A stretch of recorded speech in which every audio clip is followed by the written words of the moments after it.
All right, folks, welcome back. What we've got here is the very first Boxo Gun 1911 that I've finished. Uh, this one's been in the work for quite some time. We got to a point where we were about, I guess I was about 95% finished. Other projects came up. This one kind of got shelved to the back burner for a while. Since I've been sitting at the house trying to recuperate from getting a new knee, took the time to finish this off. So I've really enjoyed this one. We'll bring you in a little bit closer. We'll get you a better look at this one and let you know a little bit about putting together one of these.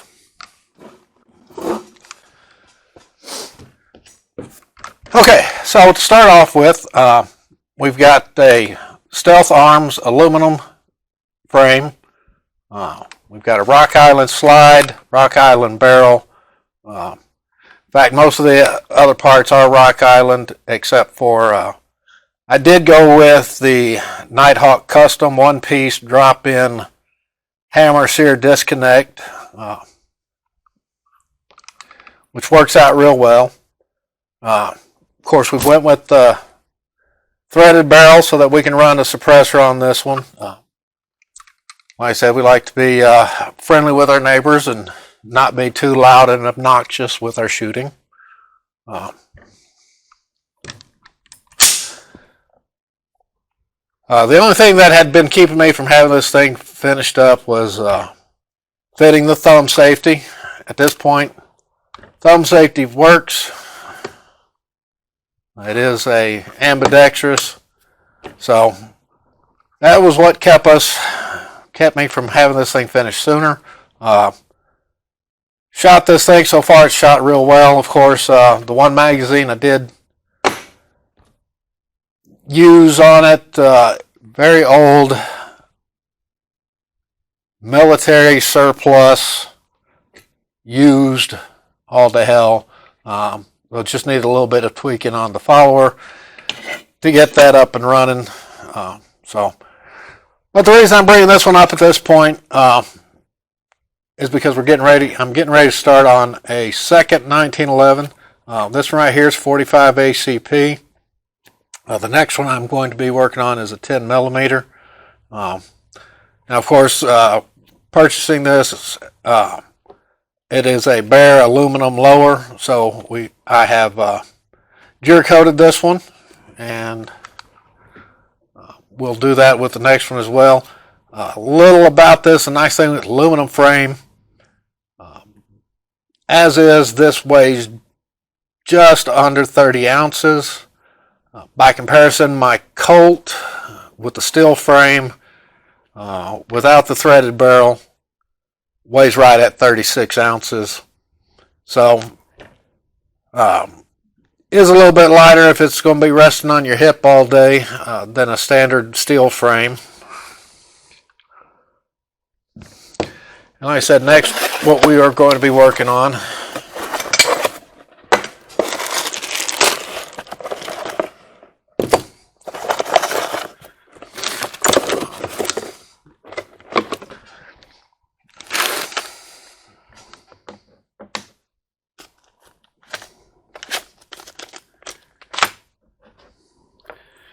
and again, I purchased a Rock Island slide, barrel, and parts kit.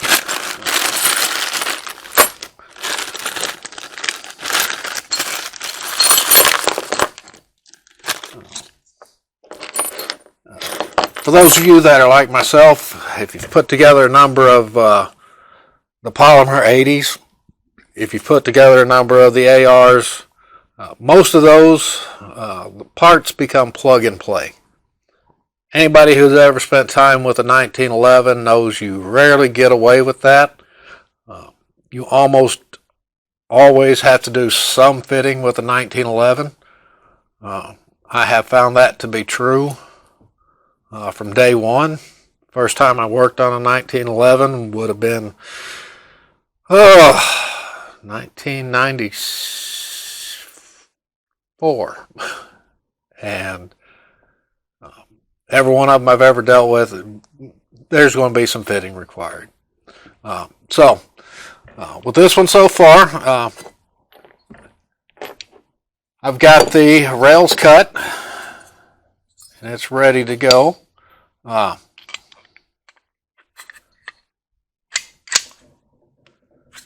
do have the slide fit to the rails. Of course, as soon as the first thing I did once I got that fit up was to check barrel function. So problem I had was as soon as you tried to move, once I tried to move it to the rear with the pin in place, it would make it about that far and then it wouldn't go any further because the barrel wasn't dropping low enough to clear the lugs inside. And that's a direct result of the barrel length being too long.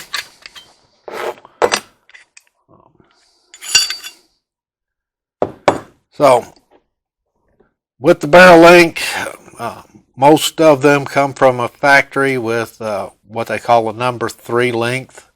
So I changed this one out with a number 2. Once I put the number 2 link in there, works perfect. One thing I did encounter with this particular one that I've not encountered on any 1911 ever, there's a pin right here that holds this link in place. It did not want to come out. Real simple on that, did not want to come out. So took a lot of pounding, and there was that. I got to a point I really thought I was going to have to take a sledgehammer to it because it just did not want to go out. Finally got it to move out, replaced the link and the pin itself. This pin went back in. It is tight, but nowhere near as tight as the factory pin. So that works out great now.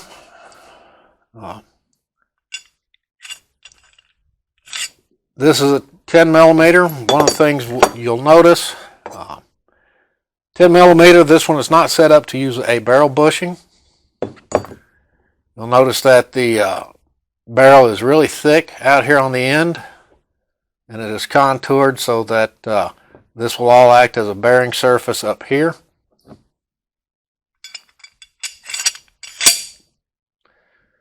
And instead of the cap that you would have in place with a regular bushing, goes in from the front, and the bushing will rotate to hold it in place. With the 10 millimeter, the way it is set up, this is what keeps your recoil spring captured. This is equipped with a full length guide rod. And this is set up to go in here and hold everything in place. Now the way you have to put that in place is essentially, I want to remove the spring for the moment.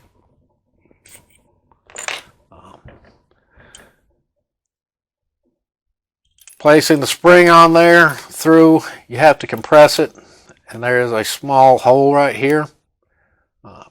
Once you've got it compressed, you put a pin in place, and that will hold that together. And from there, you can put that in place. And when you pull that pin, at this point, the spring will push that on out, and it'll stay captive. When it comes time to remove it, you essentially move the slide to the rear, repin it from there, remove the slide, and you can remove it from the rear.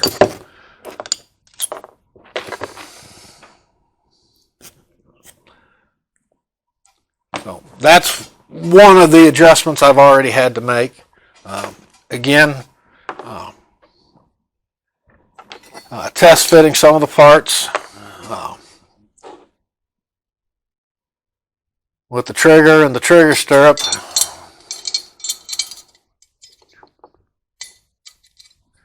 It's got fairly good fit through here. Once it gets about right here, it starts getting tight.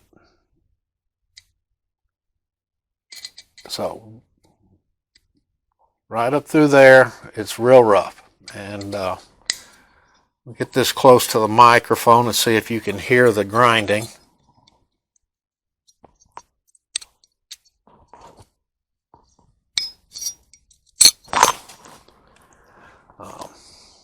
So I'll have to go in there and we'll have to smooth that up, give it a little bit of stoning to make sure that once we get it together that everything travels real smoothly. The grip safety on this one, again,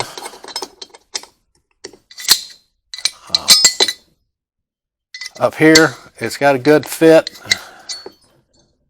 but it doesn't have a good fit down here. So once this is in place, it just really does not want to move. So that's going to require a little bit of work to fit that in there properly. And this one also has an ambidextrous safety. Almost inevitably,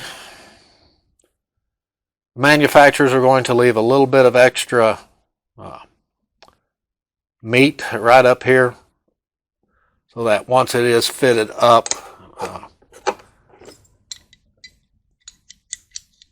most of the time it's just not going to work from there, and it does take a little bit of stoning to remove a little bit of material so that it fits up just perfect. And that's pretty typical.